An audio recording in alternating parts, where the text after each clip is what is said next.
स्टेशनवरनं मान खाली घालून वसतिगृहात आलो तेव्हा माझं मन शिमग्याच्या रोजी पोरं बोंबलावीत तसं बोंबलायला लागलं. बोंबलून बोंबलून लेकरू आसवं गाळावं तसं कल्पून रडलं, रडून थांबलं आणि थांबून म्हणलं, दावल्या, खेकड्याला कान नाही आणि मांगाला ज्ञान नाही असं राव म्हणतात ते खरं आहे. अरे दावल्या, तुझा बाप छातीवर हात ठेवून दौलत समजतो तुला आणि तू भुरळ पडलेल्या वाटसरू आणि भटकतो. धर्मवादाचे डांबरे रस्ते तुडवतो. 1.5 शहाण्यासोबत राहून 2.5 शहाणा बनलास, हे बरं आहे का? हे तुला शोभतंय का? तू त्या सिंगराबरोबर राहू नको. अर्ध वर्ष गोल झालं, तू काय केलं? चोऱ्या, मारामाऱ्यान हरामखोऱ्या. तू 3 डोळे असलेलं मूल, हे कळतंय का तुला? तू चोराचा साथी का झाला? झोडपे खाऊ नको. झोडपे कोण खाते? कुत्रे, मांजरान, गाढवं. तू शिकणारा विद्यार्थी आहे. तुझ्या सोन्यावानी जीवनाचा खेळ खंडोबा करून घेऊ नको. हा मानव जन्म बारदा येत नाही मडक्यावानी तोंडाच्या. दावल्या, खरं सांग, तू नियमित कॉलेज केलं काय? पुढच्या वर्षी पुढच्या वर्गात जाशील काय? नाही ना? मग तुझं र कसं? रायाला घर नाही, राबून खायला पासाभर काळी नाही, मग करशील काय र? मांगकी करशील काय? नाही. डाके पाडशील काय? नाही. मग काय करशील सांग की? तुला सांगता येणार नाही, म्हणून तू नेमानं अभ्यास कर. तू वसतिगृहाचा खाऊन जिराफावानी तोंड वरी करून भटकतोस. अरे लेकरा, तू विसरला का? दलितांचे, बहुजनांचे आणि गावकुसा बाहेरच्या लोकांचे महानायक भीम बाबा, त्यांच्या आशीर्वादामुळं शिष्यवृत्ती मिळते तुला. कदाचित तुझं PUCत फसला तर शिष्यवृत्ती मिळेल का तुला? याचा कधी विचार केला का? नाही ना? मग तुझं जीवन व्यर्थ आहे. दावल्या, तू बांड्यान विचारानं लांड्या पोरासंग राहून आया बहिणीचा विनयभंग करू नको. ते उल्लू पोरं नाजूक मुलींच्या नाजूक जागी हात टाकतात तेव्हा तुला हे गगन ठेंगणं वाटते, पण हे वंगाळ काम तुला पटते काय? याची चीड नाही येत काय तुले? आता तरी सुधर, अजून येळ गेलेली नाही. माझ्या मनानं माझ्यावर जबरदस्त घणाचे प्रहार केले, त्यामुळं मला पटलं आणि खरं वाटलं. मेंग्या दाल्ल्यापासनं बायकोनं फारकत घ्यावी तसं मी त्या 4 रिकाम टेकड्यापासनं वेगळा झालो. गुळाला मुंगळा भेडावा तसा मी अभ्यासाला भेडलो, पण ते 4 गावपंडे माझ्याकडे यायला लागले. हनवटी धरून मनधरणी करायला लागले. जिथं लोणी लावायला नको तिथं लोणी लावायला लागले. म्हणत होते, दावल्या, आम्ही तुला समजत होतो पांडू, पण तू निघाला गांडू. अरे माणसानं भात सोडावा पण साथ सोडू हवं, त्याला म्हणतात मित्र. तू मित्र नसून अर्ध्या गणत नेऊन केसानं गळा कापणारा शत्रू आहेस. त्यांचं हे म्हणणं मला अजिबात पटलं नाही. माझ्या जीवाची काहिली झाली. मी कसून त्यांची फासाठी करायला लागलो. अनेक दाखले देऊन त्यांच्यापुढं पोथी वाचायला लागलो. त्यांचे कान पिचकायला लागलो. म्हणलं, मेंगले हो, महासागरावानी वागा जरा. महासागर नद्यांना भेटायला जातो काय? नाही. नदी उन्मत्त होऊन त्याला भेटायला जाते, जाऊन त्याच्याशी लगट करते. तो राजा नुसता शांत असतो, हळूच त्यांना जवळ घेतो. जर तुमच्या पोंग्यात पाणी असेल तर तरुण पोरी तुमच्याकडं धावून आल्या पाहिजेल. त्या तुमच्या वाकसीवानी थोबाडाचे मटामटा मुख्या घेतले पाहिजे आणि म्हणल्या पाहिजे, महाराज आम्ही भुकेले, आम्हाला तुमच्या जबरदस्त बाहूत घ्या, शांत करा. झापलो मी त्यांना. मापून 5 महिने उरले होते, म्हणून मी नियमित कॉलेज करत होतो. दगडी पहाडावर अभ्यासाला जात होतो. जाळीत वाघ बसावा तसा दगडी गुहेत बसून अभ्यास करत होतो. केलेला अभ्यास झोपीत बरगळत होतो. गोरक्षण आमचं वसतिगृह, तिथं विहीर होती. ती बाई जमिनीबरोबर होती. चैत्रात तिचं पाणी इंचभरसुद्धा आटत नव्हतं. मी एक दिवशी 1:30 वाजेपर्यंत कसून अभ्यास केलो आणि थकून सतरंजीवर आडवा झालो. पहाटे साखर झोपीत उठून चाललो आणि विहिरीत जाऊन धाडदिशी पडलो. जाग आल्यावर कासवावानी पोहायला लागलो. 20-1 मिनटं पोहलो असेल. आता पायातला अवशान गेल्यावर एक आरोळी ठोकलो. पोरं साखर झोपीत डाराडोरत होते. माझ्या कानफोड्या आरळीमुळं त्यांचे डोळे गापकन उघडले. विहिरीत दोर टाकून त्यांनी मला वर काढलं. बरं झालं बापूनं मला पोहणं शिकवलं होतं, नाही तर जलसमाधी मिळाली असती हिची बहीण.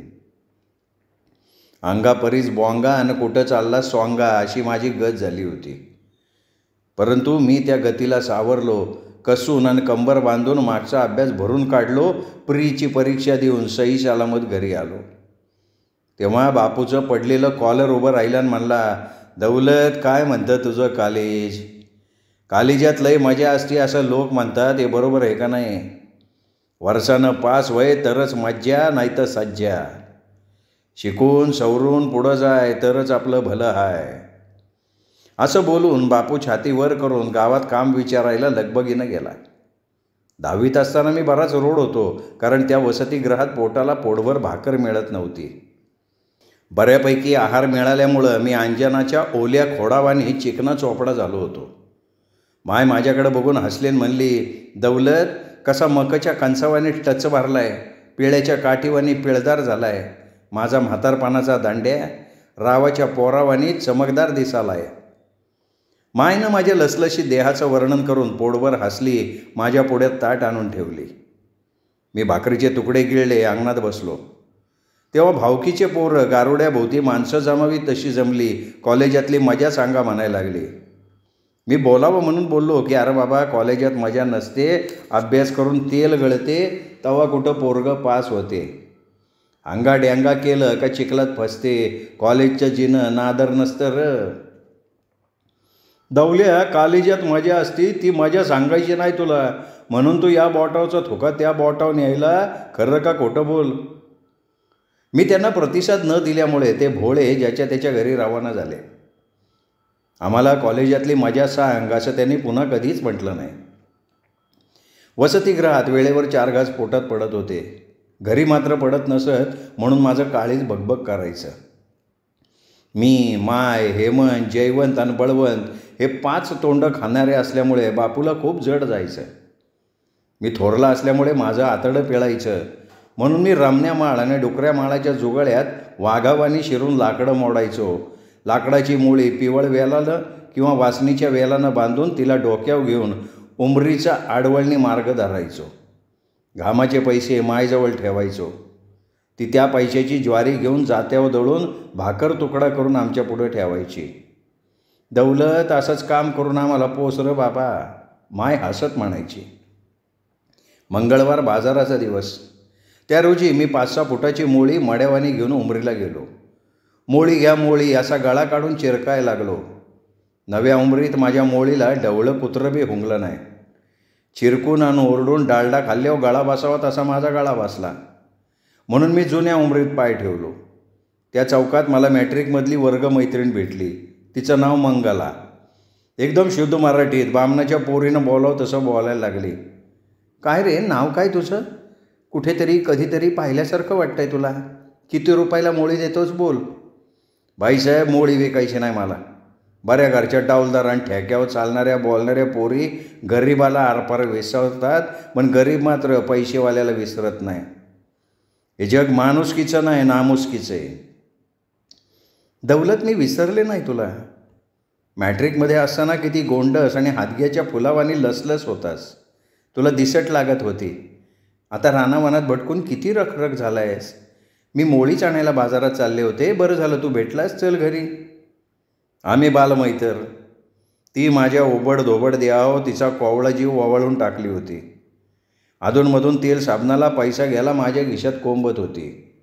बेंबीच्या देठापासनं माझ्या थोबाडाकडं बघत होती. लाडात येऊन म्हणत होती, दौलत, आपण दोघं मस्त लग्न करू, संसाराची मस्त मजा घेऊ, चिल्यापिल्यात रमून जाऊ, देहभान विसरू, आपल्या जीवाचं सोनं करून घेऊ. मंगला, गरिबाचं पोरग आहे मी. माझी बायको होऊ नको. चिखलात गाय फसती का नाही तसं तू फसू नको. तुझ्या सुंदर देहाची राख रांगोळी करून घेऊ नको. मंगला वांगळ्या समाजव्यवस्थेतली चांगली पोरगी.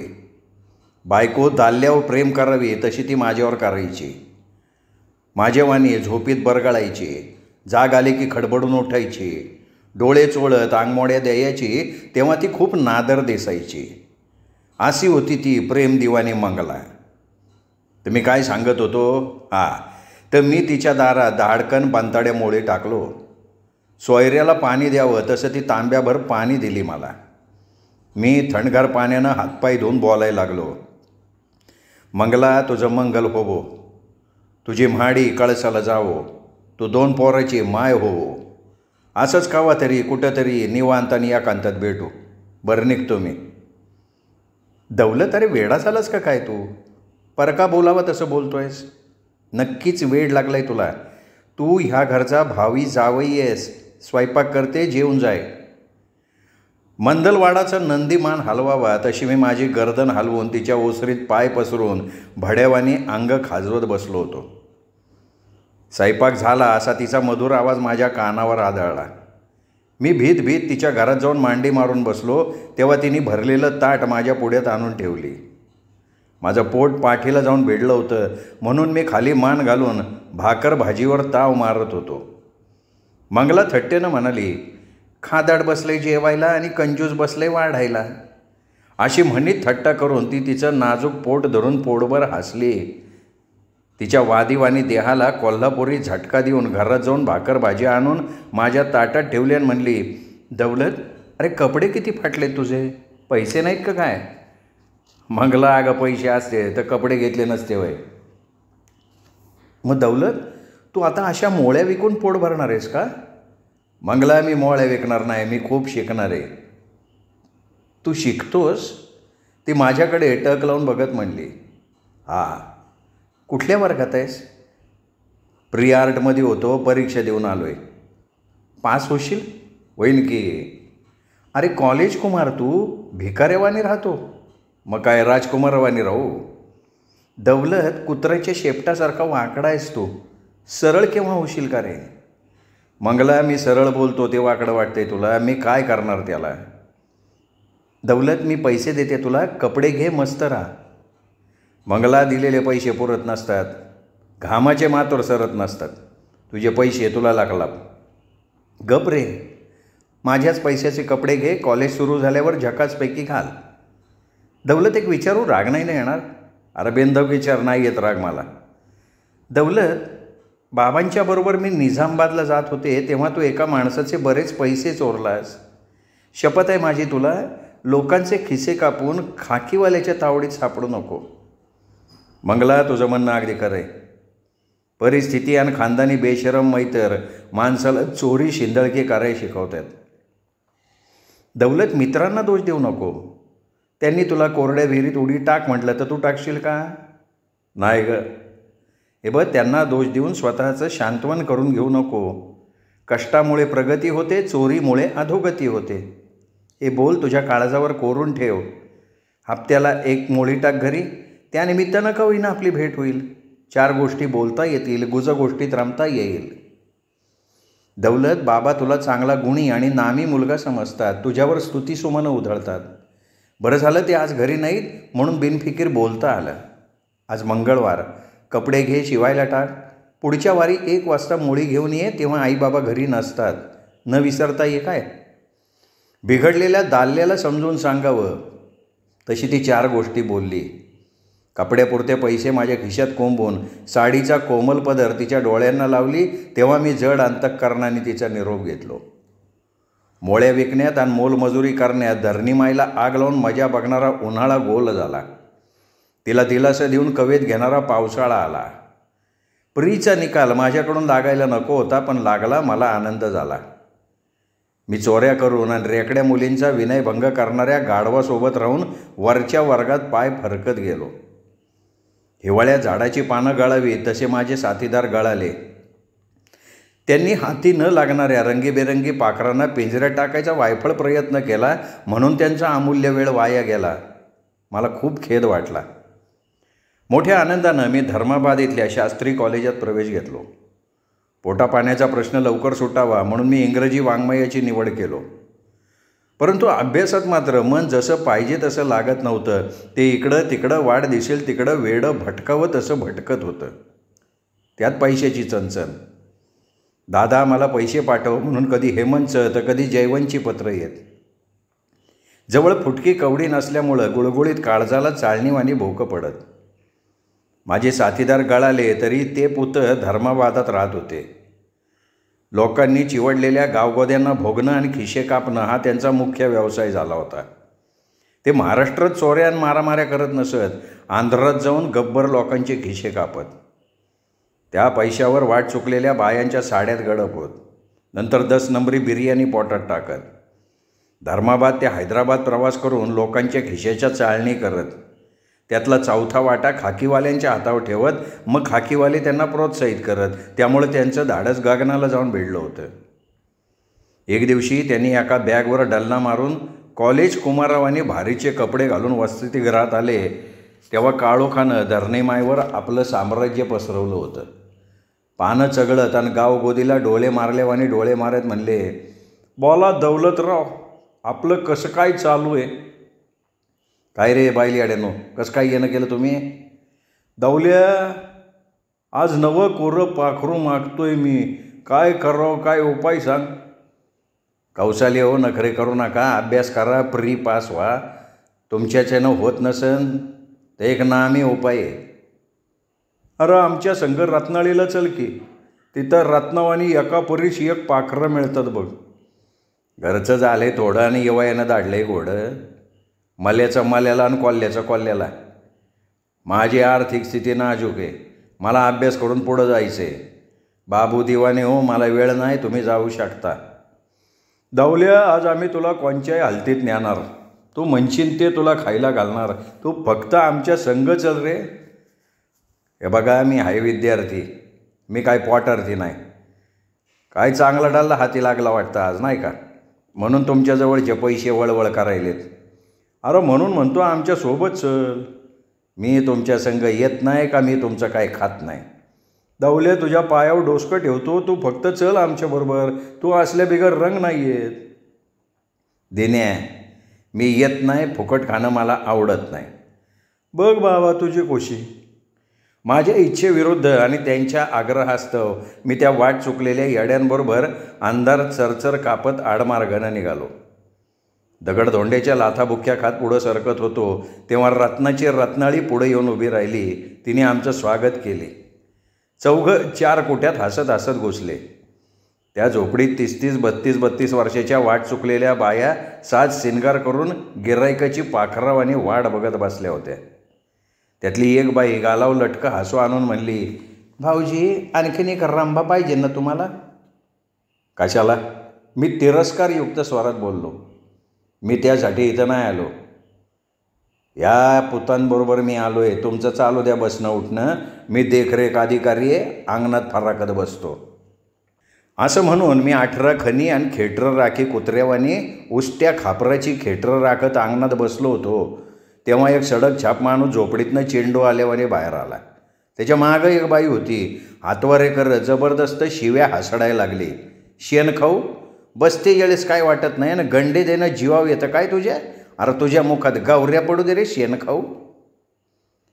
शेण खाऊ म्हटल्याबरोबर नाग बिथरावा तसा तो बिथरला. एक जबरदस्त थापड तिच्या कानाखाली ठेवून दिला. तेव्हा माझं माथं थंड होतं, पण ते एकदम गरम झालं. म्हणून मी पण एक जबरदस्त गाडवला त्याच्या कमरेत ठेवून दिलो. वादळा झाड कोसळा होत असा तो आडवा झाला. दारू पोटात रिचवून आल्यामुळं त्याला लवकर उठता नाही आलं. तो उबडा पडला म्हणून मी त्याला उताना केलो. त्याच्या खिशात होते तेवढे पैसे काढून घेऊन त्या माऊलीच्या हातावर ठेवलो. तेव्हा त्या बेवड्यानं आगनातनं खडबडून उठून पळ काढला. त्यावेळी तिने तोंडाला पाणी आणून गंडे मोजले, ते बराबर 1000 भरले. त्यामुळं ती आनंदली आणि मला म्हणली, एवढे पैसे मी नाही घेणार, तू अर्धे घे, मी अर्धे. नाही मावशी, आकृतीचे पैसे नको मला, मी नाही घेणार. अरे लेकरा, आकृतीचे पैसे नाही, ते तुझ्या बहादुरीचे हतं, घे. त्या इमानदार मावशीनं 500 रुपये माझ्या खिशात कोंबले. तिचे पैसे हातात घेऊन मोठ्या आदरानं बोलायला लागली, लेकरा, ह्या पैशाचं काय करू? मावशी, हा धंदा बंद कर. कोणता तरी लहान मोठा नवा धंदा चालू कर असं मला वाटतंय. पाखरा, हा धंदा बंद करतो. खरंच या आप घेऊ धंद्यात बरकत नाही, करमत बी नाही. कोणी बी येतं, देहाच्या लाचालाचा गिदाडावानी लचके तोडून पळून जाते. लहान असून बी ज्ञान आहे तुला, मलाच नाही. नाव काय रे तुझं? माझं नाव तिला सांगून जिथं चौघंजण झक मारत होतं तिथं मेडीवानी उभा राहिलो. ते आतमध्ये बोलत होते. मी त्यांचं बोलणं कान देऊन ऐकत होतो. चोळणं डोळे भरून कुडतनं बघत होतो. बघायला आणि दिसायला ती झोपडी विचित्र होती. त्यात अनेक लहान लहान खाणे होते. त्यांचं झक मारणं संपलं असं समजून मी घरगुशावाने झोपडीत घुसलो. तो शरीरानं मोठा असला तरी वयानं लहान होता. उता वेळानं वळवळ करणारा बाकरा होता. ती मावशी त्याला 4 हिताच्या गोष्टी सांगायला लागली. म्हणली, पोरा, तुझ्या वाटावरला अजून मिसूर बी आलं नाही. तू अजून जसा पाहिजे तसा झाला बी नाही. तुला लक्षात घे, हा नाद आहे ना, हा नाद बरबाद करणार आहे. बेगीनं सोडून दे हा नाद. या नादापायी अनेकाच्या म्हाड्या हवेल्या ढेकूळ इरलेवानी जाग्या विरले आहेत. त्याच्या कळवातलीवानी बायका लोकांनी रानावर फळवल्या. आमचं काय रे, आम्हाला जवान येवो, थेरडा येवो, निबरडा येवो, आम्ही कोणाला काय म्हणत नाही. आमचा धंदा आहे. पण तू पोरग आहे, तू आमच्या वाणी वाट चुकलेला वाटसरू आहे पोरा. आणि ह्या अशा पोराला तर आणू नको. मन आहे ना, मन लय वांगाळ असतं पोरा. मन कोणाच्या हातात नसतं. तू पार अनार पार बिघडला, पण ह्या पोराला बिघडवू नको. अरे अजून ह्याच्या वाटावरलं दूध नाही आटलं, याला वांगाळ लाद लावू नको. आम्ही चांगले आहोत असं तुम्हाला वाटतंय का? नाही रे, नाही. खरजलेल्या कुत्रीला मखमली झूल आणि परतून पाहिलं तर डोळ्यात फुल. रातीला आम्ही रंभा वाटतो र, पण दिवस निघाला की झाडतानेवाने दिसतो आम्ही. आलं का ध्यानात? हे बघ, यापुढं इथं तू येऊ नको आणि याला बी आणू नको. अरे या वगळ्या धंद्यामुळं आमच्या जीवनाची राख रांगोळी झाली. पोरा, काही माणसं भोगे असतात, काही निवळ जनावरं असतात. माझी आण आहे तुला, यापुढं तू नको येऊ इथं. जसं सुचेल तसं ते तिच्या हृदयातले बोल पोट तिडकीनं बोलत होती. बोलणं संपल्यावर आम्ही अंगणात बसलो तेव्हा तिचे कडवट तुरट खारट पण वास्तव बोल ऐकून नवा माठ पाझरावा तसं माझं हृदय पाझरलं, काळीच पसरलं. रोग आलेल्या माणसाचा चेहरा पाडावा तसा माझा चेहरा झरकन उतरला. ती मावशी माझा कोमेजलेला चेहरा निहाळून म्हणाली, काय झालं पोरा? नाही मावशी, काय बी नाही. अरे पण तुझं तोंड कशा पायी उतरलं? हे बघ पोरा, या वनवाशी पोराई संग तू येऊ नको. त्याईच्या सावलीत बी उभं राहू नको. बिब्बेच्या झाडाखाली बसलं का त्याची सावली बी अंगाला उठती. तुझ्या संगचे पोरं बिब्ब्याहून इखारी येत. त्याईच्या संग हिंडू फिरू नको. नाही फिरणार मावशी. असं बोलून मी सिंधल माणसावानी खाली मान घातलो. तिनं मला बरंच काय बोलून 4 हिताच्या गोष्टी सांगून तिचं हृदय मोकळी केली. पण तिने दिलेले गंडे माझ्या खिशात गुंड्यावानी गोंधळ करत होते. इंगळ्या उतरल्यावानी छातीला डसत होते. बाहेर पडायची वाट बघत होते. मी माझ्या खिशातले गंडे काढले, तिच्या हातात ठेवले आणि म्हणलो, मावशी हे नको पैसे मला, कारण हे पैसे माझ्या निडळीच्या घामाचे नाहीत. असे खडे बोलून अंडेल गोरा ताडकन उठावा तसा उठलो, कारण मला तिथं करमत नव्हतं. ते झोपडे माझ्यावर जबरदस्त हल्ले करत होते. मी मुक्याला आवाज दिला आणि म्हणलो, मुक्या, मी चाललो, तुम्ही या मागणं. तिरपड बोलून मी पाय काढलो. सावलीवाणी माझ्या मागं मुक्या, दिन्या, हऱ्या, नारे आले. तेव्हा आम्ही त्या झोपड्या सोडलो. पुन्हा अंधाराची झुंज देत रस्ता चरचर कापाय लागलो. रातकिडे डोकं फिरल्यावानी वरडत होते. त्यामुळं रात्र भयान वाटत होती. वावटळीवानी गिरक्या घेत पळत होती. अर्ध्या घंट्यात आम्ही रेल्वे स्टेशनात आलो. मग मी म्हणलो, मुक्या, आता मी निघतो. तर तो म्हणला, जा, तोंड काळं कर, पुन्हा आमच्या संग येऊ नको. मग ते चौघं त्यांच्या खोलीकडं ताडतोड बुटा वाजवत निघाले. मी माझ्या वसतिगृहात आलो तेव्हा 1 वाजून गेला होता. 2च्या सुमाराला माझ्या डोळ्याला डोळा लागला. उद्या मी सकाळी 9 वाजता उठून अंगतोंड धुवून पोहे पोटात टाकून घेतलो. पोटात नरम आणि गरम पोहे पडल्यामुळं झोपीनं चांगलंच गेरलं. दौलत पेराजी वाघमारे कोण आहे असा खणखणीत आवाज माझ्या कानावर आदळला. तो आवाज होता पोस्टमनचा. त्यांनी पत्र दिलं. मी ते फोडून वाचलं. मी दुःखाच्या महासागरात गाठांगळ्या खायला लागलो. भूकंपाचे जमिनीला धक्के बसावे तसा मला दुःखाचा जबरदस्त धक्का बसला. तरतरून घाम फुटला, कारण खिशात 1.5 दमडी नव्हती. घरची आर्थिक स्थिती अत्यंत गंभीर होती. म्हणून मग मी मुक्या, दिन्या, हऱ्या, नाऱ्या या अवकाळी पोतांच्या खोलीवर पोचलो आणि गालावरचा घाम रुमालानं पुशीत म्हणलो, मुक्या, अरे माझ्या वडिलाची तब्येत एकदम खराब झाली रे, घरून पत्र आलं आहे तसं. आज मी तुमच्या संग येणार. एक ताजं गुळं बकरं कापून माझ्या बापाला दवाखान्यात दाखवणार. चला र 9च्या गाडीनं हैदराबादला जाऊ. दावल्या तू कामापुरता मामा हस. काम पडलं का कुत्र्यावाने लाळ गोठतो आणि काम झालं का सोनकेळं दाखवतो. असा तू नमक हराम मैतर रे. रोज येतो का तू आमच्या संग? बोल, खाऊन पिऊन 100 घेत जाय. 3 रात्रीची डोळ्यात झोप आहे म्हणून आम्ही आज काही येणार नाही. आज आम्हाला नव्या कोऱ्या पाखराचं उद्घाटन करायचं आहे. दौल्या माईचंद्र, तू एकटाच जाय आज. हेच गाबाळं बकरं आहे बरं का. त्याच्याजवळ 2000 गंडे आहेत. त्यातले 500 नैकलवाल्याच्या हातावर ठेव, 500 आम्हाला दे, 1000 तू घे. जाय जाय वात्या गंगत हात धुवून घे जाय. माझं मन आडकुत्यात सापडलं होतं. चोरी करू नको म्हणून सांगत होतं. पोटचा गोळा गेल्यावर बाप गौरण मांडावा तसं गौरण मांडलं होतं. ठणकावून सांगत होतं की दौल्या चोरीमुळं नीती संपती. नीती म्हणजे जीवनाचा पाया. चोरीमुळं तुझा पाया खिळखिळल. नीतीमुळं तुझ्या जीवनाला गती आली. नीती संपली का गती संपल. अरे गाढवा, चोरी करणं पाप आणि शाप आहे असं भिक्खू सांगतात ना. पण दुसरं मन म्हणत होतं, अरे कधी कधी नीतीला 4 हात नाही 4 योजनं दूर ठेवून काम करावं लागतात. अरे बाप नीतीपेक्षा कैक पटीनं मोठा आहे. त्याची सेवा करणं म्हणजे एक प्रकारची नीतीच. विचार करून करून डोकं सडवून घेऊ नको. जा बस गाडीत. हा विचार पोलादावानी पक्का झाला. मनानंही चोरी कर म्हणून होकार दिला. म्हणून मी राघवानी बोलायला लागलो. मुक्या, हे बघणार, वेळ वाऱ्यावानी जातोय. चल लवकर मला बकरं दाखव. मला उद्या कोणत्याही हालतीत घर जवळ करायचे. काम पडलं बाक्कानं गाढवाला म्हणतो काका. दावल्या तू आम्हाला गाढव म्हणतो, लफंगे म्हणून हिनवतो आणि काम पडलं की कुत्र्यावाने गोंडा गोळतो. संकटात सापडला का आमच्याकडे येतो तू, मतलबी कोटला की. असं बरगळून मुक्या माझ्यासोबत स्टेशनात आला. त्यानं एका जाडजूड बकऱ्याला दाखवून दिला. तेव्हा त्याच्याजवळ एक खाकीवाला येऊन म्हणाला, दादा एक बकरी के पास 2000 रुपये, मुझे 1000 लगेंगे, है क्या मंजूर? हाँ मंजूर. साहब ये मेरा दोस्त है, उसका नाम दौलत है, उसको गहरा अनुभव है, संभाल कर लाना, मैं चलता. असं म्हणून मुक्यानं स्टेशन सोडलं. धूड गाडीला ओढत झुकझुक करत स्टेशनात आलं. बोक्या संधीत घुसावा तसं बकरं डब्यात घुसलं. मी त्याच्या मागच होतो. डोळ्याची पापणी लवली तेव्हा मी त्याचा खिसा मारला आणि गाडी सुटण्याआधी डब्यातनं खाली उतरून अंधाराची टाकरं देत रस्त्यावर आलो. पैशावर हात फिरवून चिकनं पॉकेट गटारात फेकून पैसे चोर खिशात कोंबले. मुकेच्या खोलीवाल्यानं आगळ पगळ बोलायला लागलो. मुक्या, अरे हिंमत नाही झाली रे, त्यामुळं जसा गेलो तसा वापस आलो रे.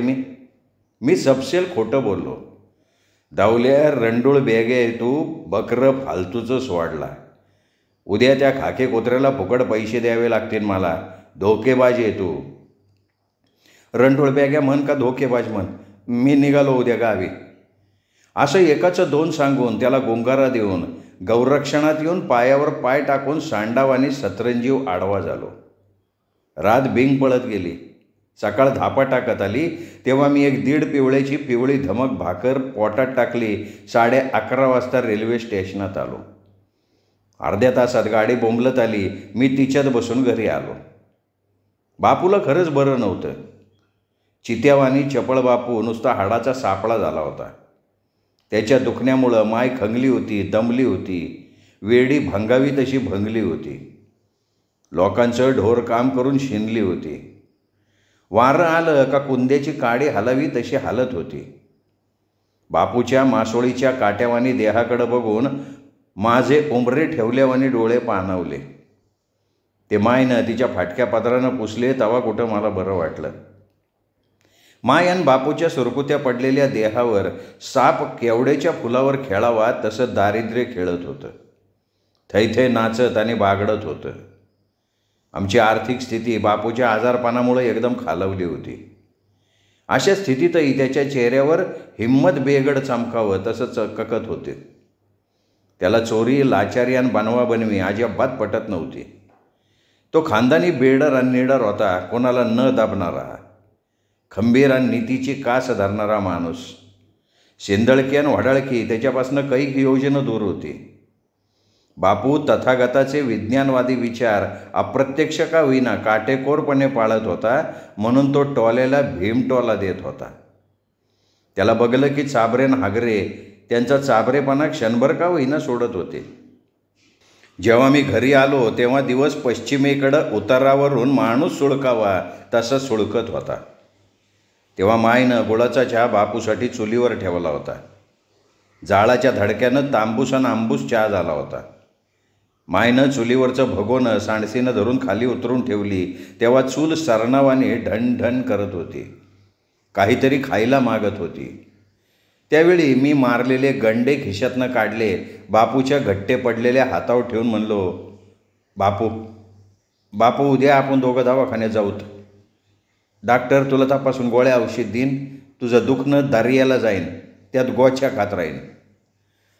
दौलत, तू किती पैसे दिले रे मला? 2,000 आहेत बापू. अरे बापरे, एवढे पैसे कुठून आणला र? कालिजात भेटले का काय र? तुझ्या निडळीच्या घामाची असतीन तर घेतो, नाही तर मीच चुलीत टाकतो. दुखणं व्हय, आज नाही तर उद्या जाईन, नाही तर पुढं घेऊन जाईन मला. बापूच्या आडव्या निडव्या बोलामुळं माझी बोबडी वळाली. मधुमेही माणसाच्या देहातली साखर कमी झाल्यावर घाम यावा तसा मला घाम फुटला. तेव्हा बापूच्या ध्यानात आलं असावं म्हणून तो हळू आवाजात म्हणाला, दौलत, हे गंडे कुठून आणलास ते खरं सांग, तवा मी घेतो. खरं सांगू बापू? अरे सांग की. बापू, मी तुला दिलेले गंडे लांडी लबाडीचे हात. तुला दवाखान्यात दाखवण्यासाठी एका बऱ्या माणसाचे मारलो मी. दौलत, तू खरं बोललास त्यामुळं तुझं जेवढं कौतिक करावं तेवढं कमी आहे. झालं गेलं, पार पडलं. यापुढं कोणाची बी फुटकी कवडी जरी वाटत पडली तरी बी तिला हात लावू नको, एवढंच सांगणं राजा तुला. चूल तेजाळत होती, भडभड भडका घेत होती. बापू खदखद हसला आणि खिशातून गंडे काढून त्यात चुलीत टाकला. सत्यमेव जयते लिहिलेल्या नोटा जळत होत्या. मी नुसता डोळे फाडून त्याच्याकडे बघत होतो. खिसे कापू जहाल पोरासंग राहून गब्बरन जब्बर धेंडांचे खिसे कापून BA प्रथम वर्ष काठावर म्हणजे जनता श्रेणीत पास झालो. परंतु माझं मन मात्र भिंगुट्यावानी चलबिचल झालं होतं. मला तिथं करमना. मुक्या हऱ्या दिन्या नाऱ्याची संगत आवडेना म्हणून मी लालबहादूर शास्त्री कॉलेजचा निरोप घेऊन पीपल्स कॉलेजात प्रवेश घेतलो. आर्थिक स्थिती अत्यंत नाजूक असल्यामुळं घरी आलो. पाणी दात विचकून रपरप तर कधी झपझप वेतुका बरसत होतं. ते कोण्या लाटसापची सुद्धा मुरवत करत नव्हतं. त्याने दीनदलिताचं हागणं मुतणं बंद केलं होतं. त्याच्या कापरपणामुळं चिखला मातीची आणि कुलुमुलीची धडं जमिनीवर लोळत होती. खंगलेल्या आणि काम करून दमलेल्या मुक्या जीवांना पंढरीला धाडीत होती. त्याच्या करणीमुळं हालगट माजावं तसं पंदाड माजलं होतं, म्हणून ते वाऱ्यासंग हुतुतू खेळत होतं. कुरडू मांड्या थोपटत डोई व गोंडा घेऊन मोरावानी शेतात डोलत होता. नागरमोता रंगात आला होता. चेंदाड वावरात बेंडकोळी आपली आखाड गाणं जीवाचं रान करून तालासुरात म्हणत होत्या. हराळीनं कसदार दमदार वावरात इंग्रजावाने राज्य प्रस्थापित केलं होतं. थोरा मोठ्याच्या शिवारात विचका आपले सुळे दात इचकून उभा होता. मिरची अल्लप डांगऱ्या गाईवाने हलत होती. लोणी गवतांग चोरून चेंदाड वावरात लपंडाव खेळत होतं. शेवरा आपल्या ढोलावर टिपरू टाकत होता. लाजाळू आपली लाज सोडून वावरात पसरला होता. सोनेवानी पिकं तणकटाच्या जाचामुळं हळदीवानी पिवळी पडली होती. शेतकरी चिंतातूर झाले होते, परंतु ते मजुरांची मजुरी मात्र वाढवत नव्हते. शेवटी पावसानं त्याचा हात आखडता घेतला, त्यामुळं वावरं फापशावर आली. तरीही शेतकरी मजुरांची मजुरी वाढवली नव्हती. बापूच्या छातीवर कर्जाचा डोंगर कोसळला होता. त्यानं दिड्या दुन्यानं पैसे काढून भावांना शाळेत धाडला होता. हेमंत आणि बळवंत हे महाशय शाळेतही झोपा काढायचे. खाऊ खाऊ खूपच करायचे. भाकर भाजीचं नाव काढलं का भलतेची अकाळायचे. जयवंत मात्र तसा नव्हता. कवा कवा अभ्यास करायचा. गुरुजींनी दिलेलं गृहकार्य नियमित करायचा म्हणून तो मला जास्त आवडायचा. बापूचा मात्र आमच्या चौघावर बी सारखाच जीव. चौघांना बी शिकून मोठं व्हावं यासाठी तो काहीही करायला तयार होता. म्हणूनच त्यांनी दिड्या दुनानं पैसे काढले. देणं करायचं देणं दिवाळीला देऊन मोकळं व्हावं असं त्याला वाटत होतं. गावात कामाचा ठाव ठिकाणा नसल्यामुळं बापूनं आमचं बिराट डोक्यावर घेऊन उमरीचा रस्ता धरला. स्टेशनात येऊन पाखरावानी गाडीची वाट बघत बसला. शेवटी गाडी आपला धूर सोडत स्टेशनात आली. आम्ही बेडरपणे डब्यात जाऊन बसलो. गाडी कोळसा खाऊन काळा धूर सोडत होती.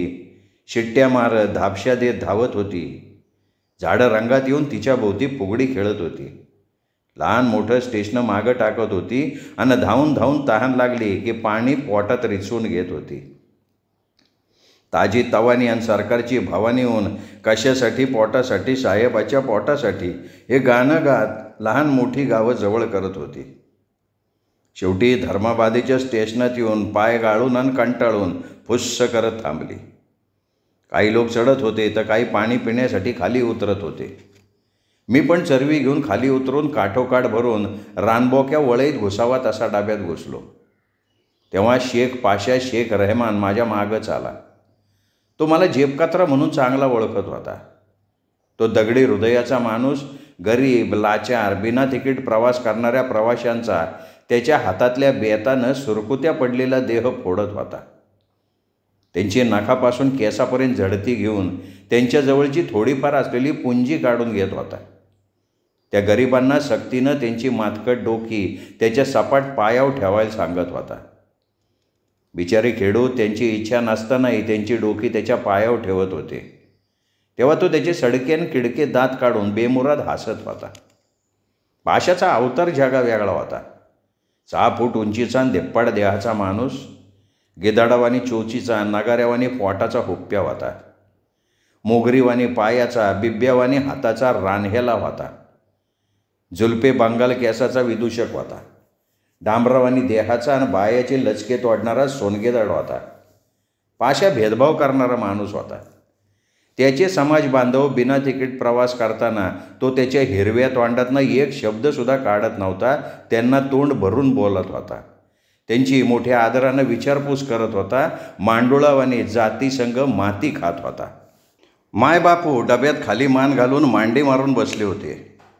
मी डब्याच्या शेवटी पाशावर करडी नजर ठेवून कमरेवर हात देऊन सांडावानी पाय ताणून उभा होतो. 4-5 हाडाचे सापळे झालेले पोरं बिना तिकीट प्रवास करत होते. पाशा त्यांना रंगे हात पकडून बेतानं त्यांचा देह फोडून काढत होता. त्यामुळे त्यांनी बोंबलून बोंबलून डब्बा डोक्यावर घेतला होता. देवा रे वाचव रे असा त्यांनी टाहो फोडला होता. त्यांनी देवाचं नाव घेतल्यामुळं पाशा खवळला आणि त्याच्या बेतानं त्यांच्यावर झपाझपा वार केला. त्या रगेलाच्या अंगात सैतान घुसला होता. माय बापूजवळ येऊन चुटकी वाजवत म्हणला, तिकीट. बापू मुद्दाम तोंड खोलला नाही का त्याच्या वास थोबाडाकडं बघला नाही म्हणून त्यानं कातवून एक कमरेच्या खालची शिवी हासाडला. क्यों रे बैल के बुल्ली, सुनने नाही आ रहा क्या? तरीही बापू त्याच्या पसरट आणि लांबट थोबाडाकडं बघला सुद्धा नाही. माय भीतीमुळं पायापासून डोक्यापर्यंत हालायला लागली. बापू मात्र जेवायला बसल्यावानी पालकंड मांडी घालून बसला होता. चेहऱ्यावर कोणत्याच प्रकारचा भाव नव्हता. म्हणून धोंड्यावानी हृदयाचा पाशा खवळला. कमरेच्या वरची शिवी हासाडला. अबे सुवर, तुमको ऊपर वाल्याने जबान नाही दिया क्या रे? तरीही बापू गप्पच. माझ्या हिमतीमुळं तर तिकीट काढलेल्या प्रवाशावानी बिनगोर बसला होता.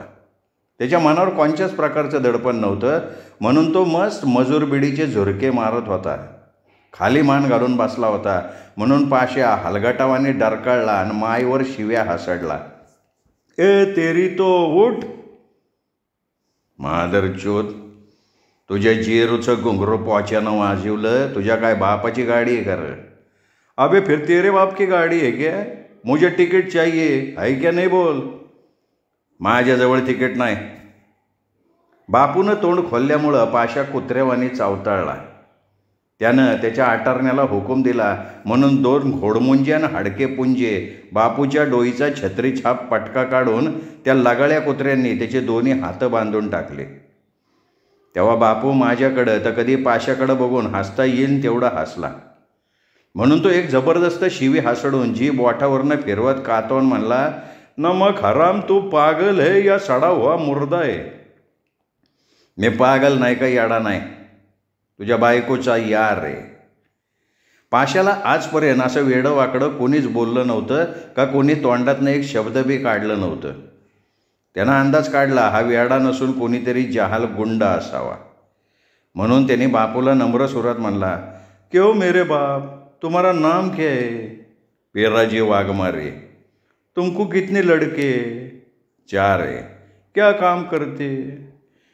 माझं मोठं पोरगं कॉलेजात असून त्याचं नाव दौलत आहे, दुसऱ्याचं नाव हेमंत, तिसऱ्याचं जयवंत, चौथ्याचं बळवंत. तुम्हारा बड़ा लड़का है वो कौन से कॉलेज में? लाल बहादुर शास्त्री कॉलेजात आहे त्यो. दौल्या दादा तुम्हारा लड़का है? हा. बापू मान हलवत म्हणाला. माझं नाव त्याच्या तोंडातून निघाल्याबरोबर त्याचे छक्के पंजे ढिल्ले झाले. म्हणून मी त्याच्यापुढं आसवालावानी दत्त म्हणून उभा राहिलो आणि त्याच्यावर शिवेची बरसात करायला लागलो. पाशा, देख अभी बजाता तेरा मैं ताशा. पहले मेरे शेर को छोड़ दे, नहीं तो मैं तेरे को गाड़ी के नीचे फेंक दूंगा. आईवान, गरीबों को परेशान करताय हा? मी गिधड धमकी दिल्याबरोबर त्याने बापूच्या हातचा पटका सोडला.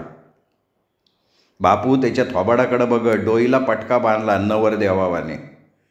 हळूच त्यानं त्याचं बूड खाली टेकावला, डोक्यावर हात ठेवून हसायला लागला. पाशा नाहनाळला म्हणून तो माझ्याकडे भेदऱ्या नजरेनं तोंड वाकडं करत म्हणला, दादा मेरे को माफ़ करना, मैं तुम्हारे पिताजी को परेशान किया. पाशा भाई आप समझदार है, गरीब और बुड्ढे को परेशान मत करो. मी पण नरमाईनं बोलल्यामुळं त्याच्या काळ्या देहातून घामाच्या चिरकांड्या उडाल्या. त्यामुळं त्याने खिशातनं रुमाल काढला, त्याचा भादाडा चेहरा पुसून घेतला आणि तो थरथर कापायला लागला. कारण आम्ही 5 जणांनी या पाशाला संडासात कोंबून वाटल तेवढा मारलो होतो. आमच्या जंगली मारामुळं त्याची पांढरी पॅन्ट पिवळी झाली होती. आम्ही त्याच्यावर हात उचललो नसतो. मस्तडलेल्या धेंडांची आणि गावगुंडांचे खिशे कापताना तो मुद्दाम आम्हाला हटकत होता. हटकणं हे जेबकत्रे अपशकून समजतात म्हणून आम्ही त्याला जीव जाईस्तोवर बदडलो होतो. म्हणून तो मला बघून भीतीनं हालत होता. शेवटी गाडी निजामाबादच्या थांब्यावर येऊन थांबली तेव्हा स्टेशनाच्या घडीत मिनिट काटा तास काट्याच्या छातीवर पाय देऊन बसला होता आणि सेकंद काटा त्याच्या भोवती कुंभार कुकडीवानी तुरू तुरू फिरत होता. पाशा म्हणला, दादा चलो मैं आपको स्टेशन के बाहर छोड़ देता हूँ. पाशा भाई आज मेरा जेब खाली है. दादा क्यों, धंधा छोड़ दिया क्या आपने? हाँ मैंने छोड़ दिया. वाह वाह मेरे जानी दोस्त, आपने ये बहुत अच्छा काम किया है, चलो मेरे साथ. असं म्हणून त्यांनी आम्हाला सही सलामत स्टेशनच्या बाहेर सोडला. इच्छा नसतानाही भीतीपोटी 100 माझ्या खिशात कोंबला. पुन्हा त्यानं एक वार माझ्याकडे बघितलं, खोटं हसला आणि अच्छा फिर मिलेंगे असं म्हणत विश्रामगृहात आराम करण्यासाठी निघून गेला. आमची पोटं रिकामी असल्यामुळं भूक आम्हाला नाचवत आणि सातवत होती. म्हणून मिरचू भाकर पोटात टाकून घ्यावं असं वाटलं मला. म्हणून आमची नागोळी पायं खानावळीकडं सरसवली. तिथल्या पाण्यानं तोंड हिसळलं. येटरला आदेश दिलो. त्या बंद्यानं वरण भाताच्या 3 पाराती आमच्या पुढं आणून ठेवला.